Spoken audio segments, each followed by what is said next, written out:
जय भोलेनाथ की।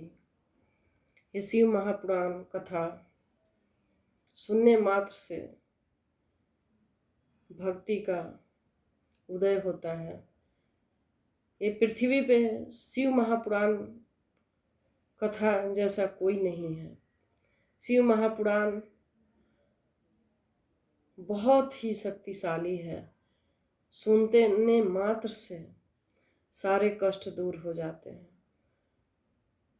ये 5 अध्याय हो चुका है, 6ठा अध्याय शुरू करेंगे।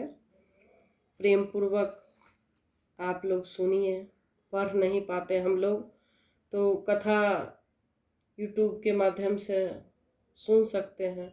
रोज़ सुनिए। कहते हैं कि अगर हम 100 बार पढ़ लें बहुत परम भक्ति प्राप्त होती है, लेकिन अगर हम सुन भी सकते हैं तो बहुत अनमोल है। तो YouTube के द्वारा आप जितना हो सके सुन सकते हैं और आपको भक्ति प्रदान देने वाले भोलेनाथ जरूर भक्ति देंगे, आपके सारे कष्ट दूर करेंगे। 6ठा अध्याय शुरू। सौनक जी बोले, हे महाप्राज्ञ, हे व्यास शिष्य, हे सूत जी, आपको नमस्कार है। आप धन्य हैं और शिव भक्तों में श्रेष्ठ हैं। आपके महान गुण वर्णन करने योग्य है। अब आप कल्याणमय शिव पुराण के श्रवण की विधि बतलाइए, जिससे सभी श्रोताओं को संपूर्ण उत्तम फल की प्राप्ति हो सके। सूत जी बोले, हे सौनक, हे मुने, अब मैं आपको संपूर्ण फल के प्राप्ति के लिए शिव पुराण के श्रवण के विधि बता रहा हूँ।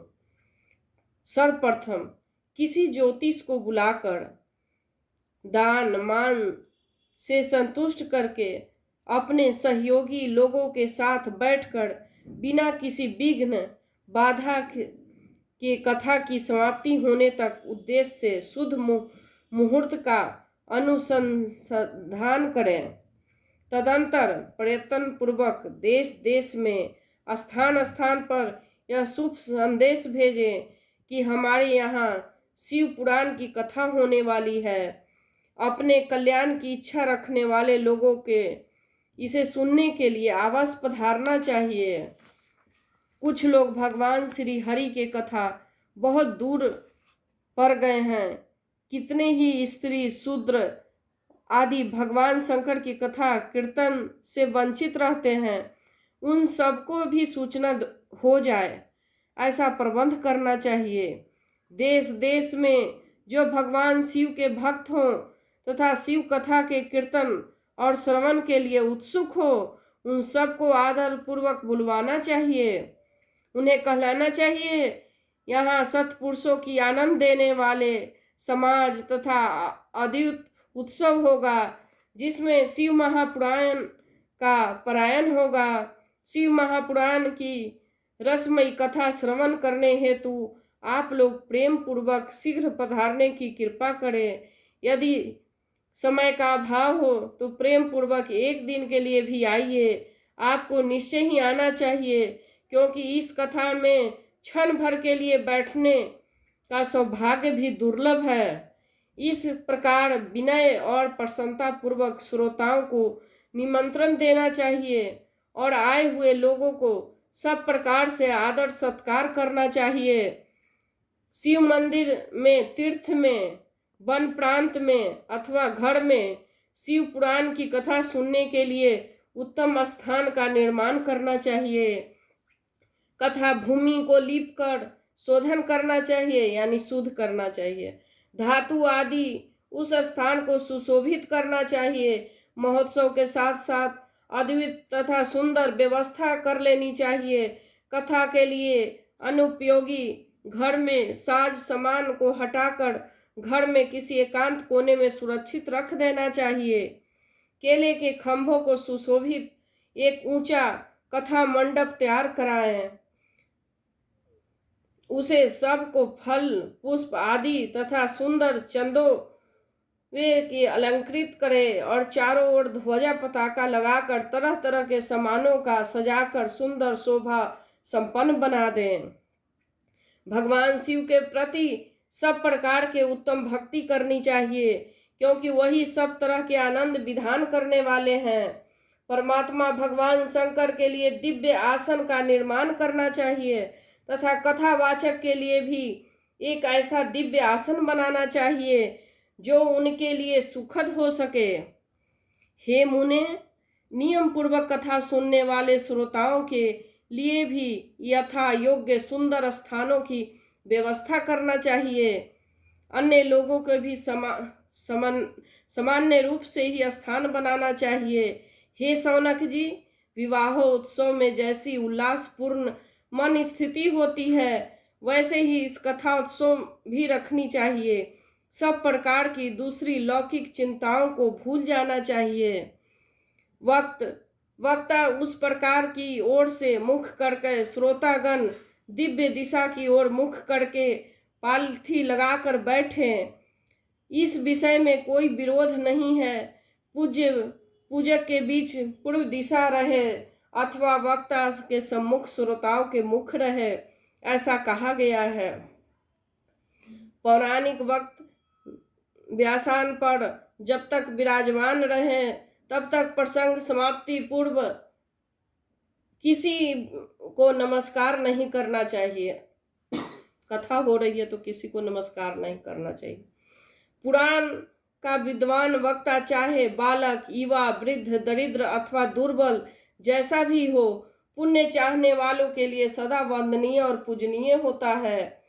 जिसके मुख से निकली हुई वाणी देहधारियों के लिए कामधेनु के समान अभीष्ट फल देने वाली होती है, उस पुराण वक्ता के प्रति तुच्छ बुद्धि कभी नहीं करनी चाहिए। संसार में जन्म तथा गुणों के कारण बहुत से गुरु होते हैं, परंतु उन सबसे पुराणों का ज्ञाता विद्वान परम गुरु माना गया है। जो पुराण पढ़ता है उसको परम गुरु माना गया है। करोड़ों योनियों में जन्म लेकर दुख भोगते हुए प्राणियों को जो मुक्ति प्रदान करता है, उस पुराण वक्ता से दूसरा कौन गुरु हो सकता है। पुराण वक्ता पवित्र, दक्ष, शांत, ईर्ष्या पर विजय पाने वाला साधु, दयालु होना चाहिए। ऐसा प्रवचन कुशल विद्वान इस पुण्यमयी कथा को कहे हैं। सूर्योदय से आरंभ करके 3:30 पहर तक उत्तम बुद्धि वाले विद्वान पुरुष को शिव पुराण की कथा सम्यक रीति से वाचनी चाहिए। जो धूर्त, दुराचारी अथवा दूसरों को विवाद करने वाली और प्रपंची लोग हैं, उन कुटिल वृत्ति वाले लोगों के सामने यह कथा नहीं करनी चाहिए। जो गंदे आवृत्ति रखते हैं उनके सामने ये कथा नहीं करनी चाहिए। दुष्टों के भड़े तथा डाकुओं से घिरे प्रदेश में और धूर्त व्यक्तियों के घर में इस पवित्र कथा को नहीं कहना चाहिए। मध्याह्न काल में 2 घड़ी तक कथा बंद रखनी चाहिए, जिसमें कथा कीर्तन अवकाश पाकर लोग शौच आदि में निर्वृत्त हो सके। कथा प्रारंभ के दिन एक पहले व्रत ग्रहण करने के लिए वक्ता को छोड़ करा लेना चाहिए। जिन दिनों कथा हो रही है उन दिनों प्रयत्न पूर्वक प्रातः काल का सारा नित्य कर्म संक्षेप में ही कर लेना चाहिए। वक्ता के पास अपनी सहायता के लिए एक दूसरा वैसा ही विद्वान स्थापित करना चाहिए, जो सब प्रकार के संशय को निर्वित करने में समर्थ तथा लोगों को समझाने में कुशल हो। कथा आने वाले विघ्नों की निर्वृत्ति के लिए गणेश जी का पूजन करें। कथा के स्वामी भगवान शिव तथा विशेषतः शिव पुराण ग्रंथ की भक्ति भाव से पूजा करें। तत्पश्चात उत्तम बुद्धि वाले श्रोता विधि पूर्वक तन मन शुद्ध एवं प्रश्चित हो आदर पूर्वक शिव महापुराण की कथा सुने। जो वक्ता और श्रोता अनेक प्रकार के कर्मों से भटक रहे हो, काम आदि 6 विकारों से युक्त हो, स्त्री की आसक्ति रखते हो, पाखंड पूर्ण बातें कहते हैं, वे पुण्य के भागी नहीं होते। जो लौकिक चिंता तथा धन, गृह और पुत्र आदि का चिंता छोड़कर कथा में मन लगाए रहता है, उस शुद्ध बुद्धि पुरुष को उत्तम फल की प्राप्ति होती है। श्रद्धा और भक्ति से युक्त दूसरे कर्मों के मन में नहीं लगाने वाला, मौन धारण करने वाला, पवित्र एवं उद्वेग शून्य श्रोता ही पुण्य के भागी होते हैं। जो नराधम भक्ति रहित होकर इस पुण्यमयी कथा को सुनते हैं, उन्हें श्रवण कोई फल नहीं होता है। मतलब जो गंदे लोग हैं वो सुनकर भी फल नहीं प्राप्त करते, क्योंकि उनके भाव में भक्ति का उदय ही नहीं है। वो सोच रहे हैं कि गलत हो रहा है, उनको ऐसा फल नहीं प्राप्त होता। श्रवण भी सुनते जो हैं वो भाव से सुने, उसे श्रवण का कोई फल नहीं होता है। वे जन्म जन्मांतर क्लेश भोगते ही रहते हैं। यथाशक्ति उपचारों इस पुराण की पूजा करने किए बिना जो मूढ़जन इस कथा को सुनते हैं, वे अपवित्र और दरिद्र होते हैं। कथा का कहे जाते समय बीच में जो लोग उठकर अन्यत्र चले जाते हैं, जन्मांतर में उनकी स्त्री आदि संपत्तियां नष्ट हो जाती है। जो पुरुष सिर पर पगड़ी आदि धारण करके इस कथा का श्रवण करते हैं, उनके पापी और कुलंकी पुत्र उत्पन्न होते हैं। जो पुरुष पान चबाते हुए इस कथा को सुनते हैं, उन्हें नरक में यमदूत उनकी ही विष्ठा खिलाते हैं। जो लोग ऊंचे आसन पर बैठकर इस कथा का श्रवण करते हैं, वे समस्त नरकों को भोगकर काक योनि में जन्म लेते हैं।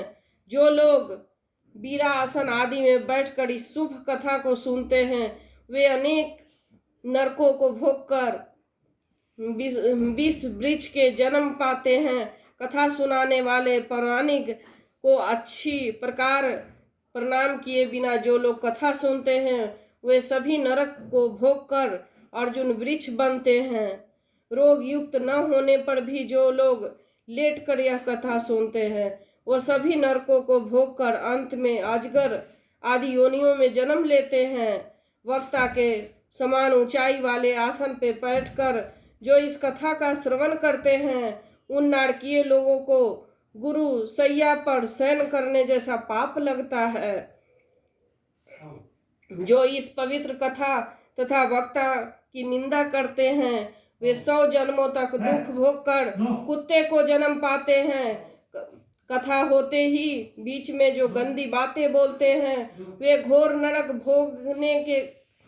भोगने के बाद गधे का जन्म पाते हैं। जो कभी इस परम पवित्र कथा का श्रवण नहीं करते, वे घोर नरक भोगने के पश्चात जंगली सुअर का जन्म लेते हैं। जो दुष्ट कथा के बीच में विघ्न डालते हैं, वे करोड़ों वर्षों तक नरक यातना में भोगकर गांव के सुअर का जन्म पाते हैं।